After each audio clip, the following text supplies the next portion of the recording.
Millions of women across the country and the world marched on January 21st, the day after President Trump's inauguration.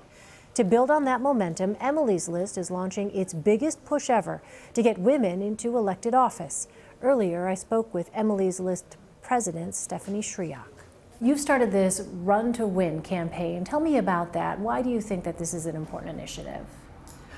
Well, as we've seen in these, my goodness, not even 3 weeks of President Trump's administration, a real attack on the rights and freedoms of women and families, from reproductive health care to refugees and immigrants. And with the rising energy of women who are stepping up and saying, no, this is not the direction that we want to go as a country, Emily's List felt that it was time to expand on work that we've done in the past, but in a much larger way, and start our national recruitment campaign called Run to Win, to ensure that there are women running up and down the ballot, from city council and county commissioners to state legislatures, all the way up. And what is it going to consist of? Well, we're starting with a digital platform that really asks everybody out there 2 questions. Women, you either can run for office or you can help a woman run for office. And we're going to start getting women to answer those 2 questions. Which choice do you want to take? And at that point, we're going to use our 3 decades of experience at Emily's List to start with those who are willing to step up and run. Training through webinars and digital components, as well as in-person trainings. We're going to double the size of our staff that is working on this project to have one-on-one conversations as well as group conversations. We're going to help women figure out, where to run, what does it look like to run, what do they need to do to run. We've been doing this for 30 years at Emily's List, and we're looking forward to using all that experience to really build a wave of women leaders. Let me ask you about what we have seen just so far this year. On January 21st, the number of people participating in the women's marches exceeded what the organizers said they were expecting for turnout.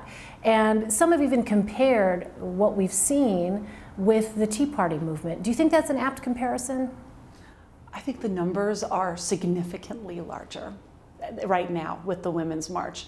I happen to have the great honor to be with our Democratic members of Congress, our women who are serving at the Washington, D.C. March. And I'll never forget it in a million years, getting up on that stage and just looking and seeing people for as far as the eye could see. But it wasn't just the women in Washington or here in New York City, LA, San Francisco.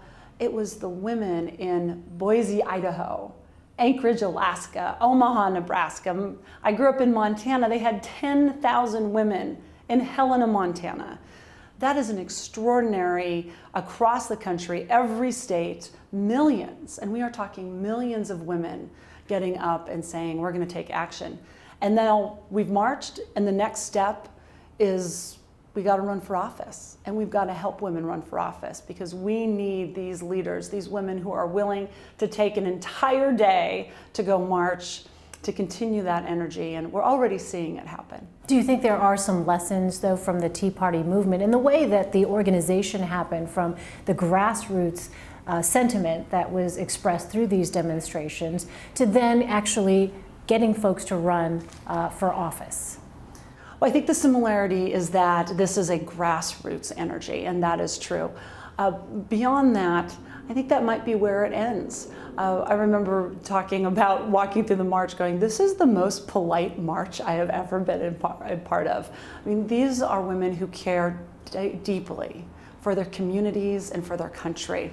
They fear that the values that they are instilling in their children are being torn apart by an administration who's trying to roll back the clock on, well, every progressive issue that matters. We've seen so much energy that, in fact, at Emily's List, since Election Day, we've had thousands and thousands of women already call and say, I want to run, I want to do something, I want to get involved, and that's what we're here to do.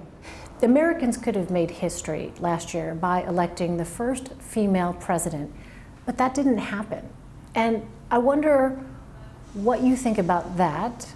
Does gender really matter? And if so, why? Why do you think that that is so critical in our American political system. Well, I do want to stop and just let us all think that this piece, which is we did make history.